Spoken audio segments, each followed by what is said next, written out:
Appleport Zoo was once the biggest attraction for miles. While not the most famous zoo out there, it hosted a plethora of popular animals, good food, and even a petting zoo.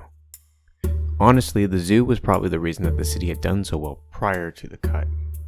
Afterwards, it was no different than the hell that surrounded it. Its animals long dead, and its staff and patrons long fled. For years, it sat empty, decaying, a husk of its former glory. Recently, though, there were rumors that maybe not all of the animals had disappeared. Not many ventured outside of the manufactured safety of the group, but those that did seemed to think that the abandoned attraction wasn't so abandoned after all. Damn it! The man swore as he picked the splinter out of his palm, stepping back from the old decrepit wooden door. Ryan, where the hell are you? He swore under his breath before moving the door open with his foot and walking through the old entrance. The room he entered was an old ticket booth. Fancy queue dividers with old twisted rope colored in faded reds, yellows, and blues crisscrossed back and forth across the space, opening up to a counter covered in old zoo flyers and tickets. He walked along the rope queue and hopped over the counter. There wasn't much back there. The only thing that caught his eye was an old doorway, the door lying flat on the ground, its hinges long rusted away. I never should have told him about that old stupid rumor. The idiot always ends up checking them out, he muttered to himself as he made his way through the doorway. It opened up into the park itself, an old cardboard cutout of a big orange and black striped cat leaning up against the wall.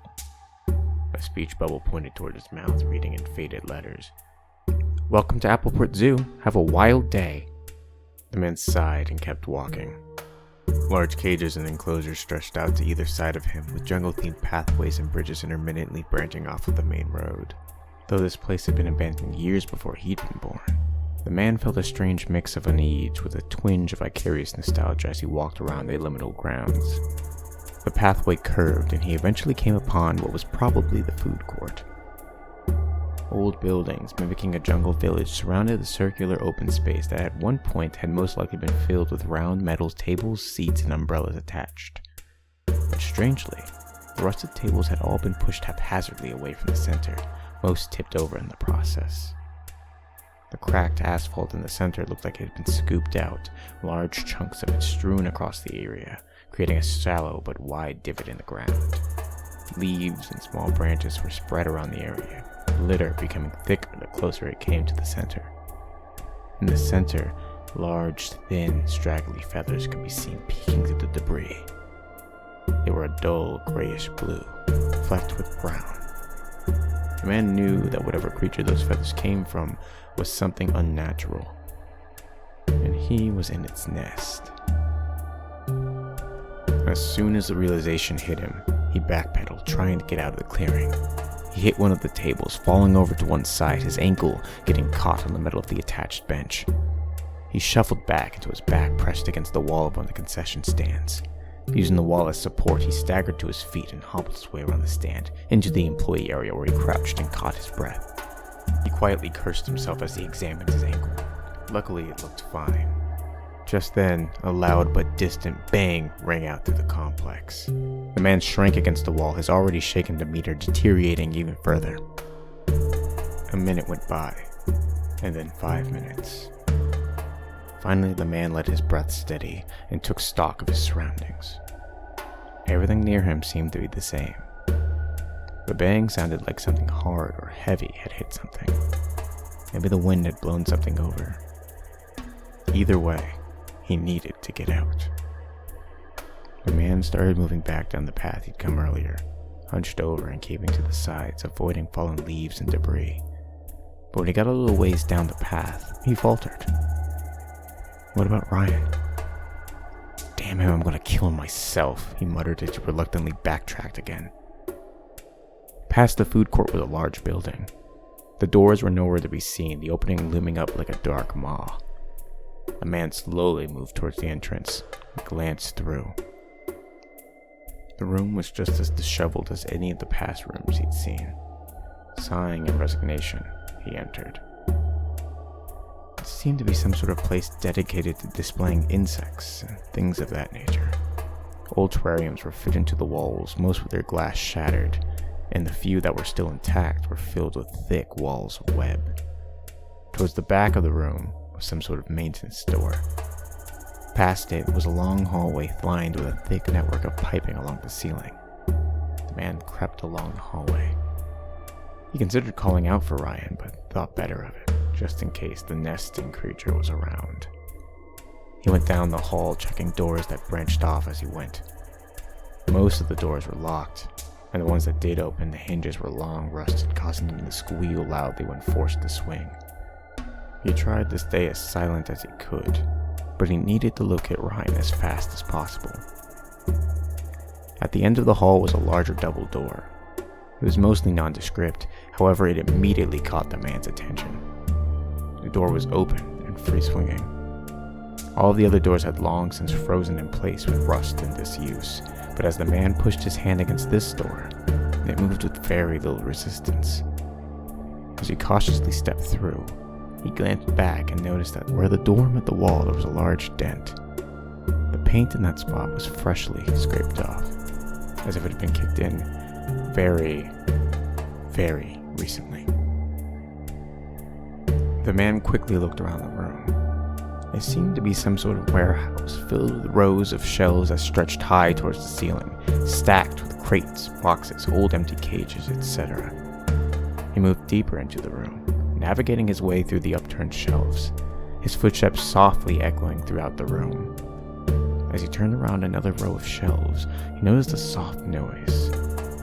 It sounded like something was tearing into something wet. The man crouched, inching his way towards where he thought the noise was coming from. It was probably just some rodent or something. It certainly didn't sound like Ryan, but he had to make sure. As he got closer to the noise, he was more clearly able to make out the occasional sound of snapping and a weird, tearing sound. As unnerved as he was, the man was more than a little curious about what the noise was. He was there. The sound was just around the corner of this row of shelves. He carefully leaned his head around the corner, his breath held as he tried to catch a glimpse of whatever was there.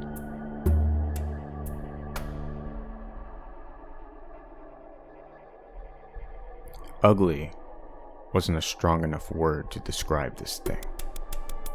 It crouched on two spindly legs, its back faced towards the man, its fleshy wings outstretched for balance, tiny in proportion to the rest of its body.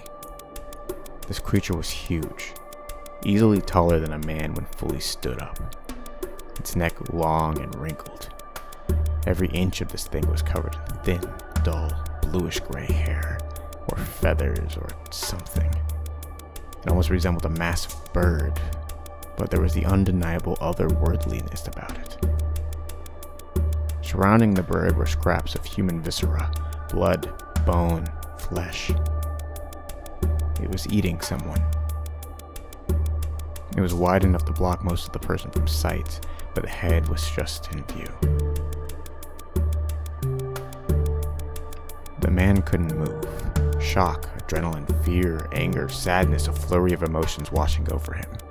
For a second his knees buckled and he grabbed the shelf for support, knocking a can of something to his side. Instinct amplified by fear took over and he grabbed the can before it could roll off the shelf, but the rolling had made a sound and the noise around the corner stopped. Through a space in the shelf he saw its long neck turn and face his direction. A long, curved, blood-stained beak that seemed weirdly fleshy below eyes that were unlike anything he'd seen boring into the space where he'd just been. The creature stood, stretching up to its full height, wings outstretched, and as it fully extended up, it let out a low, deep, warbling noise that sounded almost like a mix between a clicking and a squawk, its beak stretching to an unnatural degree. The man didn't wait to see if it had spotted him. He sprinted away as fast as he could, leaping over crates and shelving and ducking around corners. He heard another alien screech behind him before uncomfortably heavy, fast footsteps began stomping behind him. It didn't bother jumping over debris, bursting through with a force that either blew it apart or threw it across the room. As the man reached the entrance, he quickly grabbed the door and slammed it shut behind him before running down the long hallway. At the first open door, he ducked inside, closing and locking it just as he heard a thunderous crash from the start of the hall. He was in another storage room. He quickly saw a crate in the corner that was open, and he practically flew across the room, throwing out some gift shop apparel and jumping inside, pulling the cover into place atop of it. He could hear it crashing around in the distance, upturning cages and smashing through piles of long-forgotten debris. He tried to quiet his heaving breath, his head both growing foggy from holding back his gasp of hot, putrid air, but hyper-aware of everything around him as he tried his best to become invisible. He jolted, and then held himself still as the door to the room he was in crashed open. He shrunk back into the corner of the crate, hoping that it couldn't hear the pounding of its heart. Slow footsteps circled around the perimeter. Through a crack in the wood inside, he saw its feathery body move slowly by. As soon as it passed him, it stopped. Had it found him? A long beat of silence before it squawked loudly and kicked the crate beside him, smashing through it and through the wall behind it before storming out of the door it had just come through. The man hid there for what felt like days but was more likely hours, trying to be as quiet as possible. You could hear it stomping around the building and then the zoo, its dissonant screeches echoing in the distance.